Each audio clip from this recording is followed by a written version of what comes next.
A warm welcome to our viewers here in Nigeria and around the world. I'm Amarachi Ubani in Lagos. Begin with developments in the Russia-Ukraine war over the last couple of hours, and reports that Moscow-appointed officials in occupied Ukraine say they're planning to stage votes on the regions joining Russia. But the concern for Ukraine and its Western allies and observers is that ballots will lack legitimacy. Also, Ukraine security agencies are calling for the United Nations and the International Committee of the Red Cross to send representatives to the locations where Russia is holding Ukrainian prisoners of war. That request follows earlier allegations by Kyiv that Moscow's forces have tortured and executed prisoners, including staging an explosion in late July in a Ukrainian POW camp in Olenivka. Former Russian President Dmitry Medvedev has threatened Ukraine's Western allies, who have accused Moscow of creating the risk of a nuclear catastrophe at the Zaporizhzhia power plant, saying accidents can happen at European plants too. And Ukraine is accusing Russia of firing at Ukrainian towns from the site in the knowledge that Ukrainian forces could risk returning fire. It says Moscow has shelled the plants and surrounding areas itself while blaming Ukraine. Also, Ukraine's defense minister says Kyiv has received a shipment of M20 multiple launch rocket systems from the UK. Ukrainian government official Alexei Reznikov, tweeting his delight, says more gifts would arrive soon.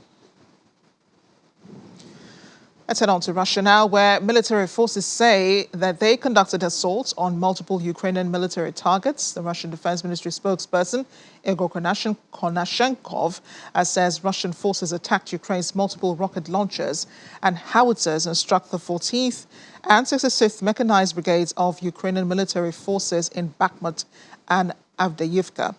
In addition, Russian Aerospace Force fighter aircraft has shot down one Mi-24 helicopter near Nikopol in the Dnipropetrovsk region and some unmanned aerial vehicles in the Kharkov region. General Staff of the Ukrainian Armed Forces said the Russian military forces are concentrating on establishing full control on Donetsk and Luhansk and creating favorable conditions to renew the attacks in these regions. There remain threats of missile attacks on Ukraine's military and critical infrastructure. The Ukrainian side also said Russian forces are trying to break through the defense line and capture a good position in the Donetsk region and therefore restart attacks on Kramatorsk and Bakhmut. Meanwhile, UN Secretary General Antonio Guterres has called for military activity around Zaporizhzhia nuclear power plant complex to end. We've previously mentioned Russia and Ukraine blame each other for renewed shelling, and the UN Security Council met to discuss the situation. Russia seized Europe's largest nuclear power plant in March after invading Ukraine on February 24. That plant is still run by Ukrainian technicians. Ukraine's Energoatom said the area was struck 5 times on Thursday, including near the site where radioactive materials are stored. Russia's defense ministry said in a statement that the Ukrainian shelling had partly damaged a thermal power plant and splash pools that form part of reactors' cooling systems. Mr. Guterres has called for the withdrawal of military personnel and equipment and for no more forces or equipment to be deployed. He has also called for Russia and Ukraine not to target facilities or the surrounding areas. In a statement we issued early this morning, the Secretary General said he is gravely concerned about the unfolding situation in and around the Zaporizhzhia nuclear power plant in southern Ukraine. He has appealed to all concerned to exercise common sense and reason and not to undertake any actions that might endanger the physical integrity, safety, or security of the nuclear power plant, which, as you know, is the largest of its kind in Europe. Regrettably, Mr. Guterres said, instead of de-escalation over the past several days, there's been reports of further deeply worrying incidents that could, if they continue, lead to disaster. The Secretary General calls for all military activities in the immediate vicinity of the plant to cease immediately and not to target its facilities or surroundings. He urges the withdrawal of any military personnel and equipment from the plant and the avoidance of any further deployment of forces or equipment to the site. The facility must not be used as part of any military operation, he said. Instead, urgent agreement is needed at the technical level on a safe perimeter of demilitarization to ensure the safety of the area. Volunteer groups on the ground in Ukraine want better coordination of food relief efforts in the country ahead of what promises to be a brutal winter. Jose Andres, whose World Central Kitchen Group has served more than 130 million meals in Ukraine since the Russian invasion began, warns the donations are easing, but the war is dragging on, meaning that his organization must start winding down operations just as cold weather is likely to exacerbate problems facing millions of displaced Ukrainians. Andres' work was hailed by Ukrainian President Volodymyr Zelensky yesterday in a televised address that usually focuses on the battlefield and diplomacy. WCK currently has 4 distribution points in the eastern city of Kramatorsk, where volunteers distribute food packages to locals.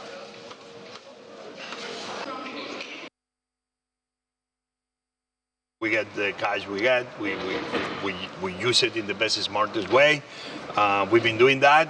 Cash is gonna sooner or later start finishing. That's why I'm calling to everybody. All the countries that want to support Ukraine, especially on the humanitarian food aid, that is what I know a little bit about. We all need to become one. If everybody is doing their thing, we maybe use doubling efforts, wasting money, not helping Ukraine, especially as winter is coming. Ukraine needs our help because we need them to win this war, because we need to be feeding the world the more than 400 million that the cereal grain that comes from Ukraine feeds every single year. So it's many reasons why we need to be next to the Ukrainian people, go through this winter, because if not, next spring is gonna be a not very happy moment, not for Ukraine, but for many countries in the world that depend on the food that Ukraine can be sending away. As I'm sharing news, as the power of teenagers armed with corn pops and Rice Krispies was on full display in Chicago yesterday. Here's why. Using 5,000 boxes of cereal gifted by Kellogg's, members of Chicago's Children United for Ukraine, or CCUK, created a Guinness World Record-breaking cereal mosaic with proceeds going to help non-profit Razom for Ukraine. With the corn pops yellow boxes and the Rice Krispies blue ones, the teens made a massive Ukrainian flag on the floor of the Wintrust Financial Corporation's Grand Banking Hall in downtown Chicago. The teens aren't just providing financial support for Ukraine, but also for their local community. So far, 70 donors have given just under $15,000 to CCUK's Cereal Mosaic fundraiser to help Ukraine. You're looking at the Ukrainian flag made out of approximately 5,000 cereal boxes, and the previous record was 4,000, so we broke it by a big amount. The corn pops represent the fields for the bottom of the flag, and the Rice Krispies represent the sky for the Ukraine flag. We came up with this idea because originally Michael and I, every time we came down or stuff like that, we always ate cereal, and we love cereal so much. So we decided, we were like, oh, let's use cereal as the perfect food to create the mosaic, the cereal box mosaic. And when we decided that, we were like, oh, what are we gonna do with the cereal boxes when we're done with it? And we were like, oh, we should donate it to a charity or something like that. So we decided to donate it to the Greater Chicago Food Depository. Every little helps. Joining me now is security and counterterrorism expert and lawyer John Essing. He's in London. John, thank you for joining me on the program today. The UK says Russia is starting to fail in the war as it promised more military aid to Kyiv. Will that change the tide? Thank you for having me, Amaraj. It'll certainly change the tide. I think we may be forgiven for not remembering that this war actually started in 2014, and that the invasion of Ukraine on the 24th of February was just a continuation of Russia's strategic objectives in Ukraine. Now, the two parties to the conflict had already assumed at the outset diametrically opposed, independent, and irreconcilable postures, and that is not going to change.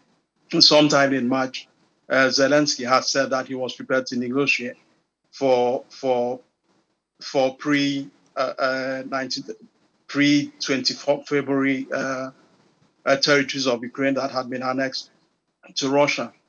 But that was then, and a lot has changed since then. I think only yesterday he said unequivocally that the war started in Ukraine. I don't know if you heard that the war started in Ukraine, and that it has to end in Ukraine. Yeah, he said essentially it saying in that he Crimea, needs actually. all of them. Yeah, Yeah, he said it yeah. started with So Crimea and must end with Crimea. Crimea, my apologies. That it started in Crimea and it has to end in Crimea, which essentially means that Ukraine wants every land that was ceded to that has been ceded to Russia so far, all the way back to 2014, returned to Ukraine. So I personally think that's an inflection point, especially given the attack on Crimea recently. I think it was on Wednesday when 9 aircrafts of Russia's most sophisticated aircrafts were destroyed, as well as 14 helicopters and I think 3 buildings, ammunition depots. So Ukraine has been on the back foot from the beginning of this war.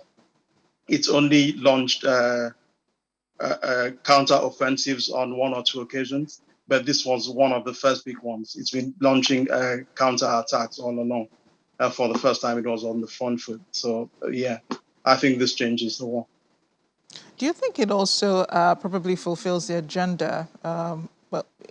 You think this is also the Western allies of Ukraine helping to fulfill its agenda of hitting the Russian forces hard where it really hurts? Because we understand that the air base in Crimea is where Russian forces have been launching their attacks on Ukraine. Yeah, absolutely. I think so. I think the West has been concerned about doing too much and trying to ensure that Russia at any point does not use it as an excuse to escalate the war and reach the threshold of the conflict. So I think that gradually tightening the screws and trying to weigh Russia down until Russia comes to a decision that, we can't win this war, we will have to negotiate. So I think that's what the West is trying to do, because even the West is the one dictating the rules of engagement. It refused to give Ukraine some of its most sophisticated weapons, but even the ones that the Ukrainians are being given, they are being told how to use them. So I think the West knew all about this, yeah. And all the attention now is on the nuclear power plant in Zaporizhia because it is the largest in Europe. The UN Secretary General, adding his voice to it, warned about shelling around the area because this could be a huge catastrophe, not just for Europe, but also for the rest of the world. What do you... That's right. Yeah, how do you interpret this warning when you compare it with the fact that there is an active war going on in Ukraine, and whichever side will use weapons and will use firepower and rockets and missiles to its own advantage in whatever region there is in either Ukraine or on Russian territory? To begin with, that what happened amounts to contravention under the Geneva Convention. I think it's Article 56 under the protocols of 1979. But I think I think it was either a strategic targeting, they were very careful, or it was a mistake. Because if anything happens to any of those, that 6 reactors, Russian era reactors, that are very old. So if anything happens to them, all of Europe will be suffering radiation, including particularly the south of Russia. So I don't think they want to do that. Besides, they're currently attacking, they're using it as a shield to attack the Ukrainian forces within that vicinity, within that proximity. So they need it as much as the Ukrainians do. So I don't think that they intended to hit any of those reactors. But even if it wasn't a mistake, that what they're trying to induce is fear, because this is a terrorist tactic as well.